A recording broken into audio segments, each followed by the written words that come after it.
Em uma das ocasiões que isso ocorreu, o ministro Gilmar Mendes citou o advogado Rodrigo Castor de Matos, que atuou na delação de João Santana, mesmo sendo irmão do procurador da Lava Jato, Diogo de Matos.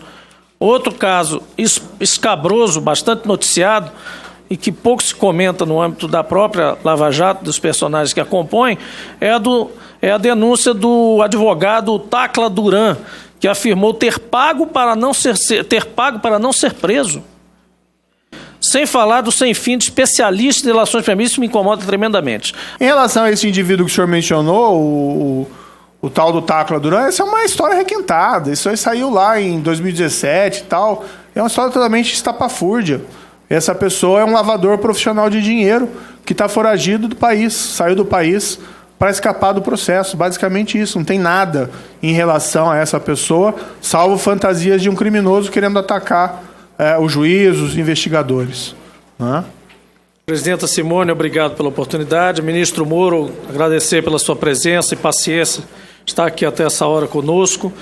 Eu queria, para iniciar aqui com preliminares, aproveitar a deixa do senador Cid, dizer que nenhum de nós aqui relativiza a corrupção também. Particularmente eu não devo nada a governo, nem a esse, nem aos anteriores. Estou aqui completamente livre e à vontade para interrogá-lo, mas queria relativizar, sim, este argumento principal das suas falas, no sentido da questão da validade ou não dessas revelações, prefiro chamar assim, jornalísticas, que estão aí assolando a mídia essas últimas semanas. E queria aproveitar sua presença aqui para focar num fato, um tema técnico-jurídico que me incomoda há algum tempo e queria talvez tentar esclarecer, me auxiliar aqui de uma leitura, em relação às delações. Em detrimento de outros instrumentos probatórios, como a cariação, por exemplo, a Lava Jato pautou sua atuação utilizando, como nunca visto antes no Brasil, o Instituto da Delação Premiada, associado às prisões cautelares. Então, para o público leigo, o que fica era o seguinte: o sujeito era preso, um investigado, era mantida a prisão por um tempo aparentemente não declarado inicialmente, não sei se determinado ou não, mas indeterminado para quem olha por fora, e posteriormente aquele mega empresário superpoderoso ou um político super influente ou dirigente partidário, coagido ou não, aí resta saber, ressurgia assinando um termo de delação, chamado termo de delação. Esse modus operandi foi tão frequente que na imprensa passou a se utilizar o termo indústria da delação premiada. Situação denunciada, inclusive, no plenário do Supremo, por ministros daquela corte. Em uma das ocasiões que isso ocorreu, o ministro Gilmar Mendes citou o advogado Rodrigo Castor de Matos, que atuou na delação de João Santana, mesmo sendo irmão do procurador da Lava Jato, Diogo de Matos. Outro caso escabroso, bastante noticiado, e que pouco se comenta no âmbito da própria Lava Jato, dos personagens que a compõem, é a denúncia do advogado Tacla Duran, que afirmou ter pago para não ser preso. Sem falar do sem fim de especialistas em delações premiadas, isso me incomoda tremendamente. Apareceram especialistas em delação premiada, presidente, que de um dia para o outro apareceram e amealharam fortunas. O senador Alessandro fez menção aqui a advogados graúdos, que não se sabia de onde extrair dinheiro para pagá-los. Esses graúdos não conseguiram servir para esses propósitos. Tiveram que ser trocados às vésperas do relaxamento de prisão ou do próprio ator de delação, não é? Por outros advogados que a gente nunca ouviu falar e que apareceram agora como especialistas nesse instituto tão recente do nosso direito. Então, algumas perguntas aqui sobre isso. Como juiz da Lava Jato, que homologou vários desses acordos de delação premiada, muitos realizados por esses escritórios de advocacia, permeados agora por denúncias graves de corrupção feitas pela imprensa, por investigados e pelo próprio Supremo Tribunal, eu pergunto, diante de tantos questionamentos, e lembrando que na denúncia pelo Supremo, o senhor ainda era juiz responsável pela Lava Jato, em algum momento o senhor provocou o Ministério Público Federal, mesmo que informalmente, no sentido de solicitar a apuração desses ilícitos apontados na construção dos acordos de delação premiada, muitos com grandes benefícios para os réus? O senhor conhece, segunda pergunta, ou já se relacionou, tem ainda relacionamento com algum desses advogados citados nessas denúncias? Em que condição esses relacionamentos? Tem alguma relação de amizade?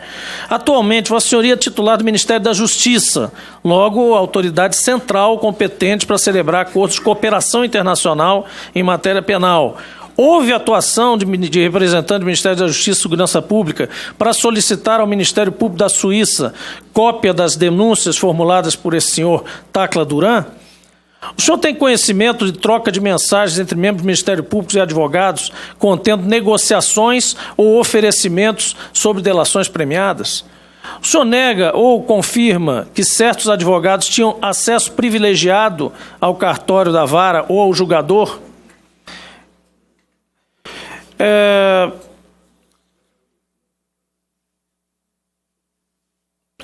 E, finalmente, aqui eu anotei uma última pergunta que tem menos a ver com as delações, mas apenas porque me intrigou no momento que foi falado, era saber, essas são as perguntas sobre delação. Isso realmente é bastante intrigante, porque nós vamos ter que nos debruçar mais sobre essa questão do Instituto de Delação Premiada e do seu uso privilegiado nessa investigação. A última pergunta é se foi antes ou depois de apagar o Telegram e as mensagens que houve a entrega à investigação do seu telefone. E esses telefones, como foram trocados várias vezes, também pouco importa, provavelmente, qual é o telefone que foi entregue, né? Então, isso tudo também terá que ser...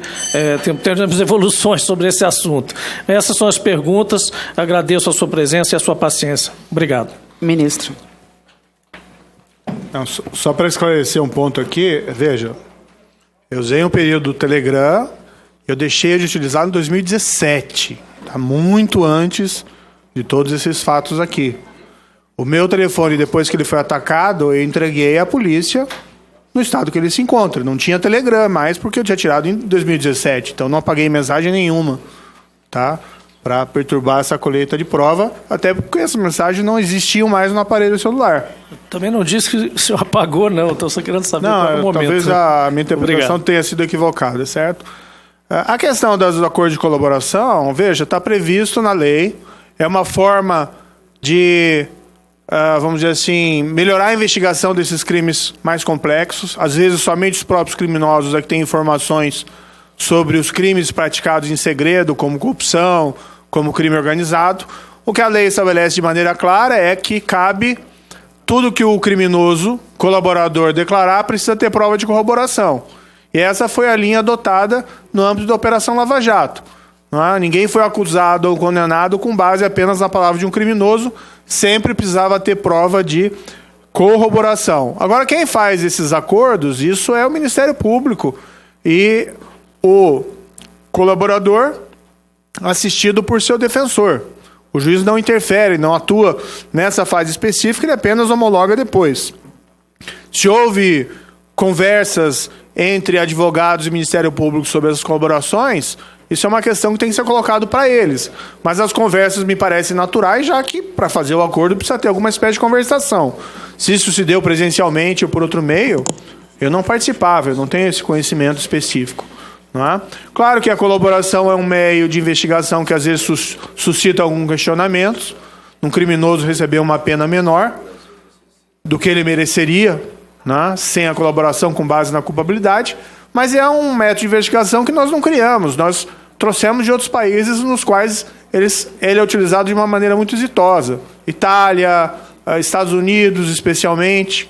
Temos um mais famoso criminoso colaborador da história, é um italiano que foi preso no Brasil e extraditado para a Itália, que é o Tommaso Busquetta, que foi um colaborador importante no maxi processo italiano lá na década de 80. Foi preso aqui no Brasil e encaminhado para lá.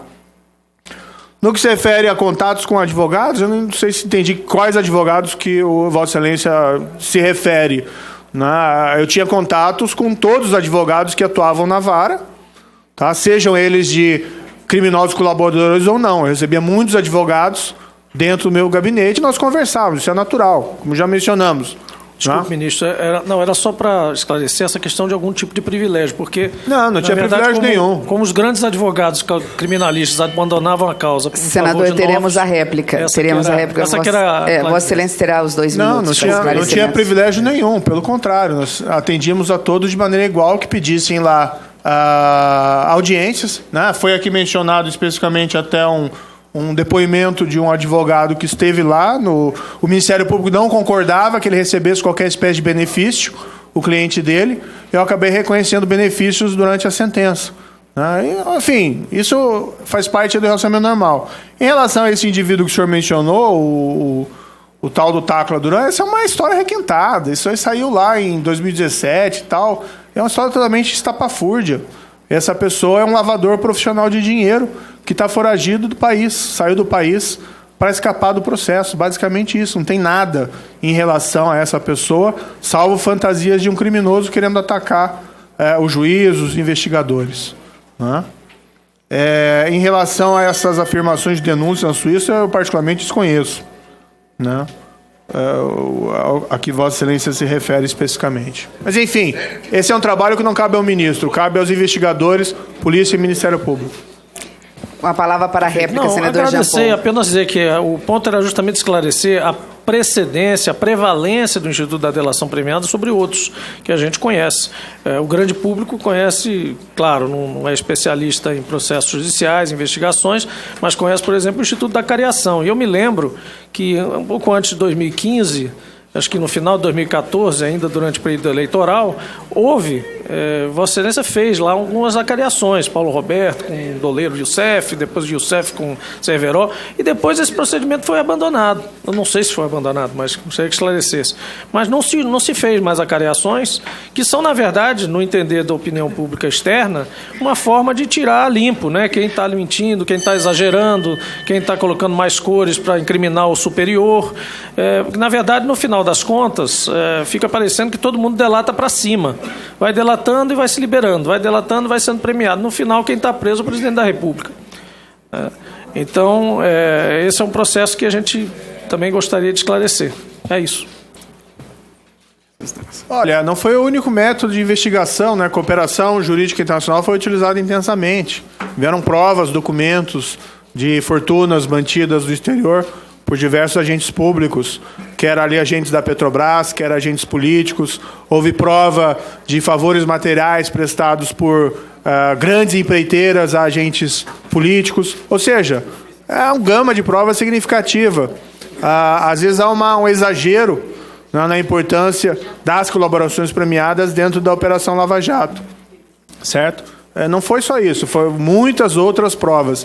E nós deferíamos as provas, normalmente que eram requeridas pela acusação, pela defesa, pela polícia. Eventualmente tinha algum critério lá de relevância e pertinência que o juiz pode indeferir. Mas nós éramos absolutamente generosos, até porque é um direito à prova, na realização desses requerimentos. Isso era alguma coisa absolutamente normal. Obrigado, agradeço. Passemos ao quinto grupo, na ordem, senador por permuta com o senador Otto Alencar, senador Renan Calheiros, senadores Renan Calheiros, juíza Selma, Jacques Wagner, Flávio Bolsonaro e não membro Plínio Valério. Em seguida, senador Major Olímpio, senadores Major Olímpio, Lazier Martins, Nelsinho Trade, Luiz Carlos e não membro, senador Álvaro Dias. Senador Renan.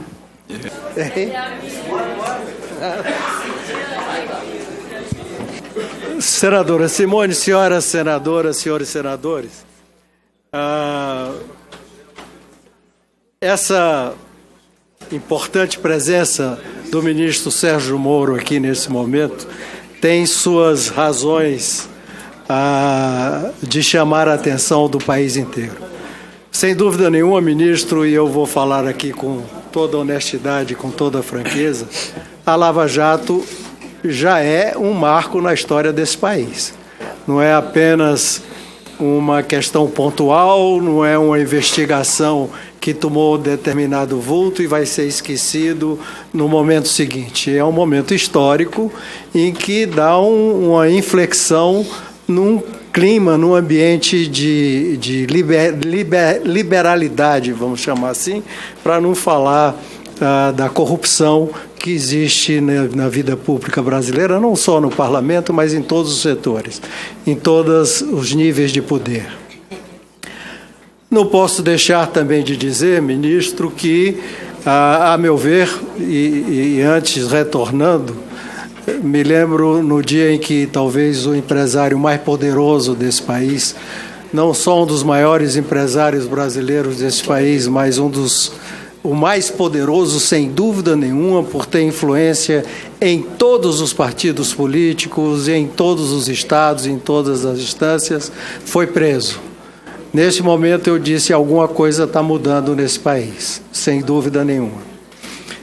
E, evidentemente, esse empresário não tinha nenhuma coloração ou tendência política.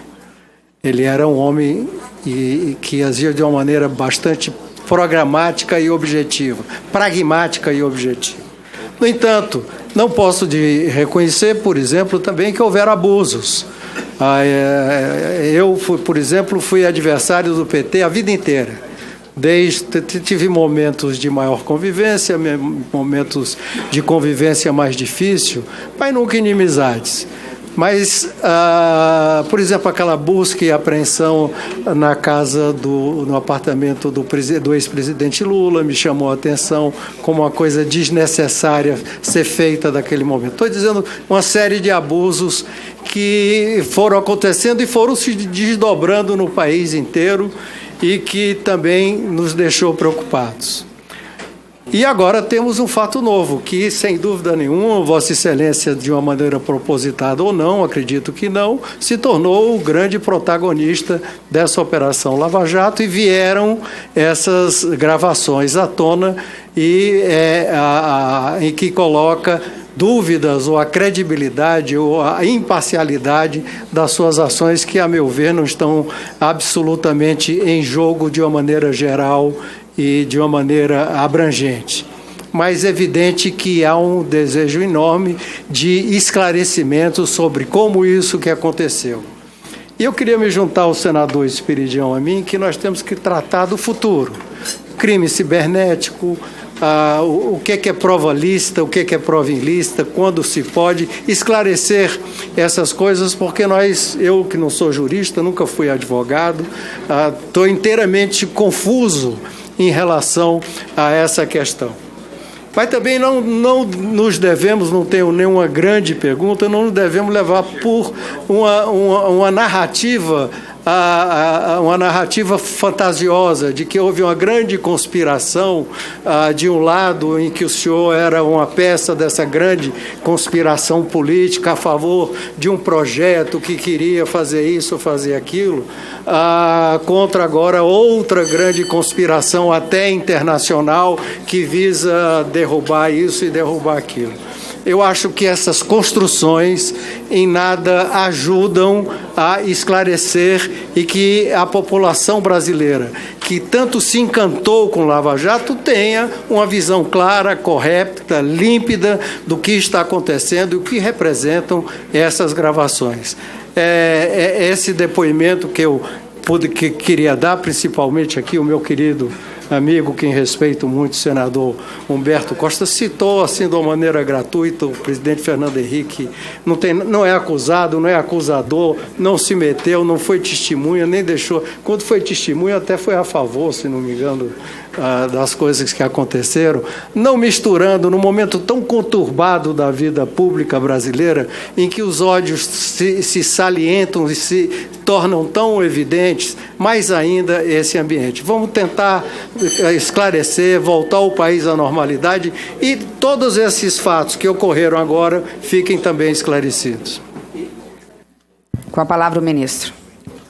Senador Tasso, eu concordo com Vossa Excelência. Às vezes as explicações simples são as mais corretas, né? E elas são muitas vezes verdadeiras. Nós temos uma tendência de criar teorias da conspiração.